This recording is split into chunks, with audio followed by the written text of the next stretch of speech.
Entonces, encontraron que sección plana permanece plana. Cuando empujamos el muro para acá, acuérdense que del punto de eje neutro hacia un lado va a estar la compresión y del eje neutro hacia el otro la tensión, ¿no? La ley de la escuadrilla. Y pues en el lado de compresión, lo que ellos observaron es que esta parte del muro se comprimía tanto que las piezas pues se aplastaban. Y que cuando el muro iba de regreso, o lo mismo, pero ahora esta parte del muro estaba a compresión y se aplastaba. Al final de cuentas dijeron, mira, así se daña el muro, pero ¿qué crees? Que logramos ductilidades de 4. Una ductilidad de 4 para un muro de mampostería pues es exactamente la misma ductilidad que usamos para diseñar un marco dúctil de acero o un marco dúctil de concreto. Quiere decir que este muro de mampostería, aunque se dañó así, logró las mismas capacidades de deformación, la misma estabilidad ante cargas laterales que un elemento dúctil de concreto de acero. Pero nos dijeron, acuérdate de Corte, nos dijo el ingeniero de bueno, si queremos evitar la falla a corte, hay que dar mayor resistencia relativa a corte que a flexión, ¿no? La resistencia a flexión debe ser la débil. Estos fueron de los primeros estudios experimentales que se hicieron, y a esto siguieron pues, estudios muy detallados. Entonces, aquí tenemos muros esbeltos con distintas propiedades, y acá están otra vez fuerza contra deformación. Aquí les puse una línea en una distorsión lateral de 0.01. ¿Se acuerdan que a corte la distorsión que podemos permitir era de 0.003 a 0.005? Esta línea roja implica que este muro lo podemos deformar de forma muy estable, 2 o 3 veces más a la deformación que alcanzaríamos si el muro lo dejaríamos que se comportara a corte. Y aquí van varias líneas que va desde un muro que casi no tiene carga gravitacional, casi no baja peso, hasta un muro que baja mucho peso. Pero aún el muro que está muy cargado tiene una capacidad de deformación pues, casi de 0.015, ¿no? Entonces, si nuestros muros, nuestras estructuras altas de mampostería se van a deformar tanto, pues tenemos que ponerle muros con estas características para que puedan acomodar esa deformación lateral. Y acuérdense el diseño a corte. Aquí lo que dice esta figura es que la resistencia a corte del muro tiene que ser mayor a la de flexión para que el daño que acomode el muro sea flexión, porque si el muro esbelto acomoda daño a flexión, entonces puede deformarse mucho y mantener su estabilidad estructural. Entonces, pues lo que hacemos para ver si podemos diseñar estructuras altas de mampostería es que ya no solo le ponemos el resorte a corte, porque en una estructura alta no queremos daño a corte. En una estructura baja es aceptable, dijimos que hasta unos 5 pisos, este comportamiento es perfectamente aceptable y racional. Pero para un edificio alto dijimos que tendríamos que cambiar de daño a corte a daño a flexión. Entonces ahora le tendríamos que poner a nuestro modelo de la columna ancha resortes que reflejen cómo evoluciona el daño a flexión, porque ya no lo vamos a permitir. Vamos a ver qué hacemos para que nuestro muro no se dañe a corte. Déjenme darles un ejemplo. Pues como parte de las actividades que desarrollamos, tomamos este ejemplo. Este es un edificio de mampostería. El ingeniero práctico me dijo, mira, yo he estado, este es un hotel, lo he querido diseñar, pero no he podido porque tiene muchos pisos. Oye, pues está como el ejemplo perfecto para lo que queremos hacer. Estos son los distintos cuartos del hotel. Todos los cuartos están conectados por un pasillo central, ¿no? Y entonces cada cuarto tiene su ventanita, y entonces lo que ven aquí en rosa es el muro de mampostería, digamos, de la fachada, y lo que está aquí azul es como pues, la ventana. Noten que por la configuración de la fachada cada cuarto tiene su ventana centrada alrededor del cuarto, y entonces en la fachada tenemos un montón de muros pequeñitos. Pequeñitos es de 2,27 metros de largo. Pero sin embargo, en la entrada las puertas son vecinas, son contiguas, ¿no? Porque ya saben que para poner el baño, pues ponen los baños uno al lado del otro para que con menos longitud de instalaciones podamos dar servicio a todos los baños. Entonces en el caso del pasillo las puertas están contiguas y lo que da lugar es que los muros de pasillo pues sean mucho más robustos que los de fachada. Yo les voy a platicar nada más qué va a pasar en esta dirección porque es la dirección crítica. No sé si ven que por dividir a los cuartos en esta dirección, Hay un montón de muros, no sé si ven que la densidad de los muros en la dirección corta es mucho más, es mucho mayor que en la dirección larga. Entonces, el punto débil del edificio está en la dirección larga y por eso voy a concentrar lo que sigue de la presentación en la dirección larga. Este edificio lo pusimos en la zona de transición porque no hay zona peor para este edificio que estar ahí. Le va mucho mejor este edificio si lo ponemos en Acapulco o si lo ponemos en la zona del lago del Distrito Federal. Para este edificio en particular, la peor zona donde puede estar es en la zona de transición de la Ciudad de México, y como pusimos la peor zona, a ver si sí o si no. Cada piso tiene 3 metros, y entonces estamos hablando, vamos a ponerle 10 pisos, y entonces la altura total del edificio es de 30 metros. Ahí está la fachada, ¿no? Con los cuartitos de cada uno con su ventana. Esta es la fachada corta, ¿se acuerdan? Este es el pasillo. Y dirán, ¿y dónde están los elevadores? Pues bueno, sí simplificamos un poquito el modelo, ¿no? Para poder hacer este primer estudio introductorio. El ingeniero Jan, dijimos, pues mira, tú lo has querido diseñar, pues vamos a entrarle, diséñate, y nomás no le daba, no miren cuántas, la opción 1.1, la 1.2, la 2.1a, la 2.2a, la 2.1b, vean todas las cosas que tuvo que hacer para tratar de encontrar cómo hacer para diseñar esta estructura de mampostería, porque no fue fácil. Lo que nos dio la posibilidad de diseñarlo es que recientemente en México han sacado, varias fabricantes de mampostería han sacado piezas de alta resistencia. Entonces hay un fabricante, pues no voy a decir su nombre, pero que nos dijo, mira, tengo yo esta nueva pieza y es de alta resistencia. Y entonces vimos que si usábamos esta pieza de alta resistencia ya fabricada en México, podíamos resolver el diseño del edificio. En términos de que esta es la resistencia a compresión, la resistencia a compresión es un poquito de 3 veces más la normal, digamos, ¿no? Entonces, ¿qué quiere decir alta resistencia? Pues que en términos de los esfuerzos de compresión que resiste es 3 veces más competente que una pieza, digamos, normal.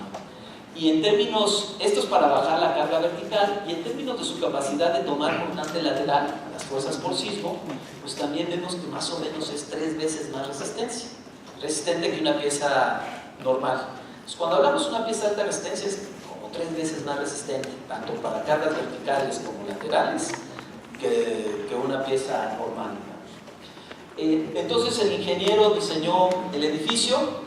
Yo voy un poquito más rápido porque entiendo que ya es muy tarde, que ya acá estamos los sobrevivientes de este evento, y usamos un factor de Q de 2, y lo único que yo le pedí al ingeniero Jan es, tú diseña este edificio, pero no le hagas casos a las distorsiones, porque si ya sabes que las normas no te van a dejar pasar de distorsiones en .003 a .005, y ya sabemos, porque ya revisamos el espectro, que este edificio se va a distorsionar más. Entonces, si tú usas las distorsiones que están en la norma, este edificio jamás va a pasar. Entonces, olvida las distorsiones de las normas. Y el ingeniero Real me dijo, oiga, pero pues ¿cómo? ¿No? Sí, bueno, él me habla de tu, oye, pero pues ¿cómo? Si para eso están esas distorsiones. Sí, Raúl, pero entiende que esas distorsiones están para comportamiento a corte, que nosotros vamos a hacer los ajustes que se requieran para que el comportamiento de los muros esté dominado por flexión. Y entonces, como las distorsiones van a poder ser mayores, entonces ya las distorsiones a corte de la norma no tienen sentido, porque solo nos van a limitar innecesariamente el trabajo. Entonces así se hizo, no se revisaron las distorsiones, pues propuso el ingeniero las propiedades. Lo bueno de interactuar con un ingeniero de la práctica es que él dice, no, mira, la cuantía horizontal del muro no debe exceder de esto, pero no por razones técnicas, sino por razones económicas. Y yo este diseño lo voy a hacer realista.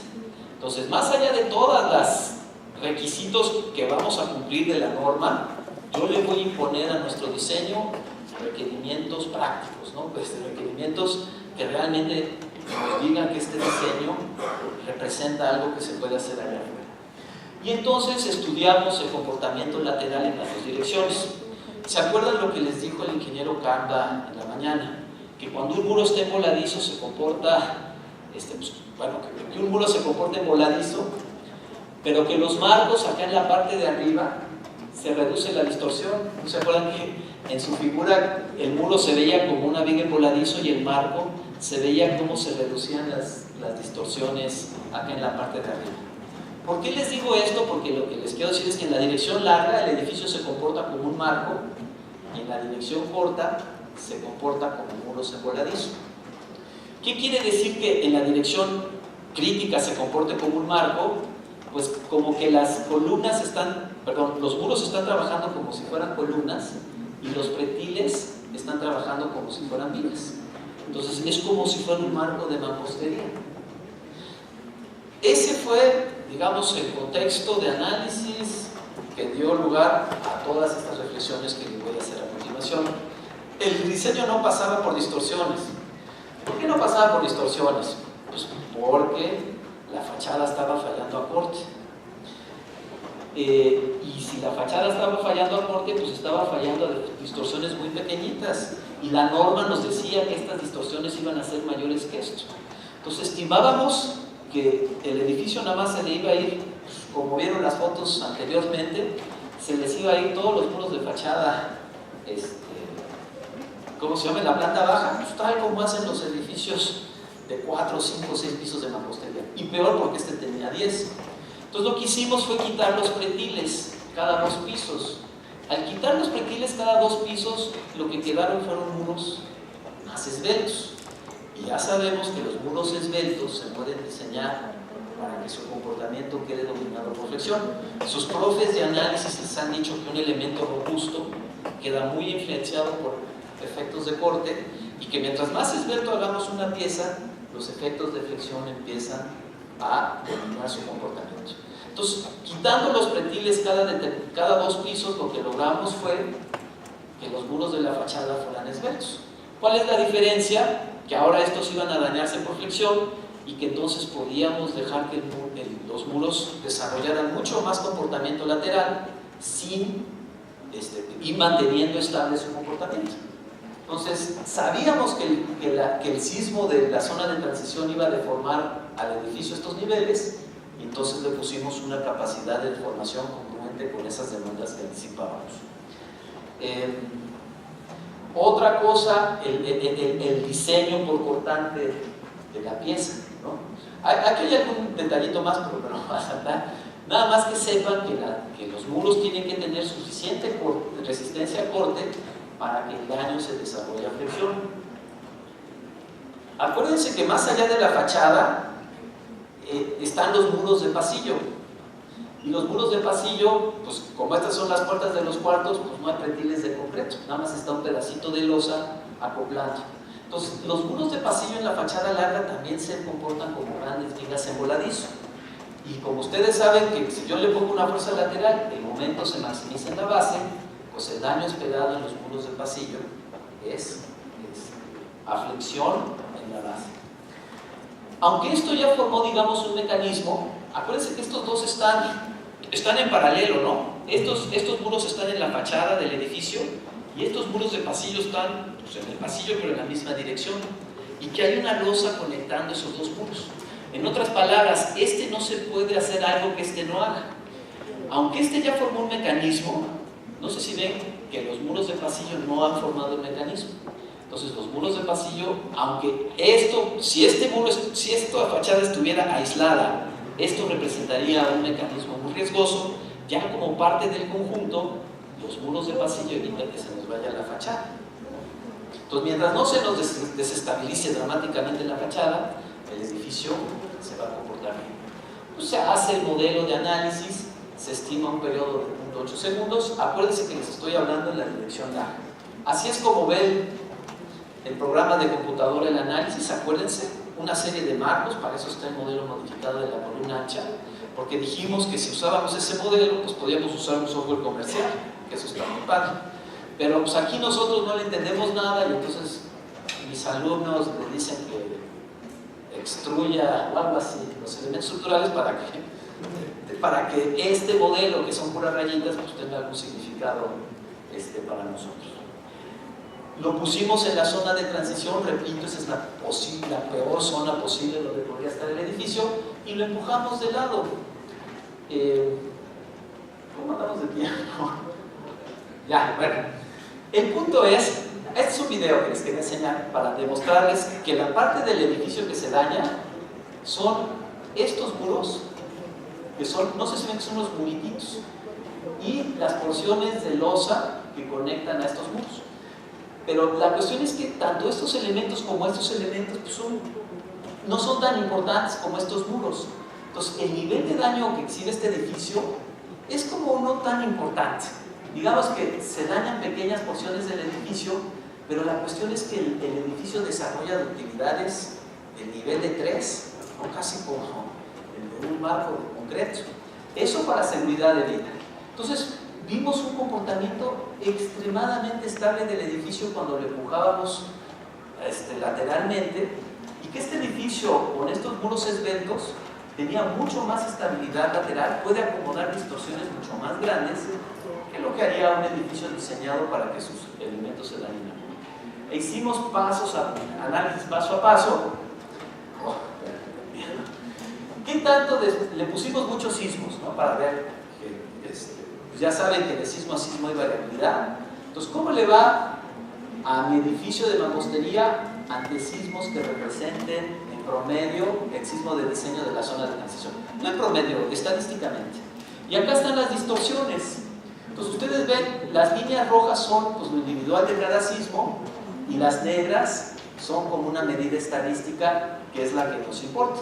Entonces básicamente la mayor distorsión que desarrolló el piso más crítico fue de 0.007, que se acuerdan que es menor que el 0.01 que puede acomodar un muro esbelto bajo la peor de las circunstancias. Entonces quiere decir que nuestros muros esbeltos estaban perfectos. ¿Qué? El desplazamiento, no sé si ven que es como de 15 centímetros. Entonces, si yo me regreso acá, pero es que está muy sensible, a los 15 centímetros, pues no estoy ni siquiera en la zona de seguridad de vida. Mi edificio de mampostería puede acomodar esos 15 centímetros de una forma extremadamente estable. Entonces, lo que aprendimos es que este edificio de mampostería, bajo las reglas que hemos platicado, podría acomodar adecuadamente el empuje lateral del sismo sin desestabilizar su comportamiento. En otras palabras, podría cumplir satisfactoriamente con los requisitos de las normas mexicanas, y los números que hemos hecho nos sugieren que podríamos ir, mientras la mampostería aguante el peso del edificio, podríamos ponerle muchos más pisos. Pendientes, ya no se los voy a platicar, hay que hacer más pruebas experimentales, pero las pruebas experimentales nos están confirmando lo que estamos viendo, algunas cosas, pero bueno, ya déjenme ofrecerles una serie de conclusiones. Los ensayos experimentales llevados a cabo a nivel internacional indican que el comportamiento de muros esbeltos de mampostería puede llegar a ser dúctil, o sea, muy estable ante cargas laterales, y estar asociado a una alta capacidad de deformación lateral. Bien importante, porque si queremos diseñar los edificios de mampostería más altos de lo que estamos haciendo, se van a deformar más. Con las capacidades actuales de deformación que el comportamiento a corte da, no vamos a poder ir hacia arriba con los edificios de mampostería. Pero si cambiamos el tipo de comportamiento y los muros los hacemos esbeltos, entonces sí vamos a poder acomodar esas distorsiones. Dice que la construcción de edificios de mampostería de gran altura será posible en la medida que se desarrollen en México mamposterías de alta resistencia y se planteen sistemas estructurales que promuevan el comportamiento a flexión de los muros, y que dentro de este contexto la normativa actual debe modificar algunos de los requerimientos con que se analizan y diseñan las estructuras de mampostería. Las normas actuales de mampostería piden cosas que no debieran para un edificio alto, tienen sentido para un edificio bajo, pero para un edificio alto no. Entonces, para un edificio alto piden cosas que no deberían pedir, y no piden cosas que sí deberían pedir, porque la norma mexicana está pensada para edificios de mediana altura, bueno, de unos 4 o 5 pisos de mampostería. Entonces, la norma mexicana, tal como está hoy en día, no nos daría suficientemente apoyo para diseñar este tipo de edificios. Y que bueno, que obtuvimos los resultados en el edificio de 10 pisos y parece ser, los resultados analíticos sugieren que sí se puede. Hay cosas que hacer, hay estudios que hacer, pero bueno. Y que finalmente, como parte de este proyecto, diseñamos el mismo edificio pero con marcos de concreto. Y encontramos que, dado el edificio de mampostería tal como lo teníamos planteado, su desempeño sísmico fue similar al del marco de concreto, que esta estructura de mampostería podría llegar a ser tan confiable como los marcos de concreto que usamos hoy en día, pero acuérdense que hay todavía algunos puntos que tenemos que resolver, y la norma tiene que evolucionar conforme ese conocimiento que desarrollamos pues se desarrolle, y que todo esto pues es tecnología mexicana desarrollada en el seno de una sociedad tan importante como la sociedad mexicana aquí en nuestro país.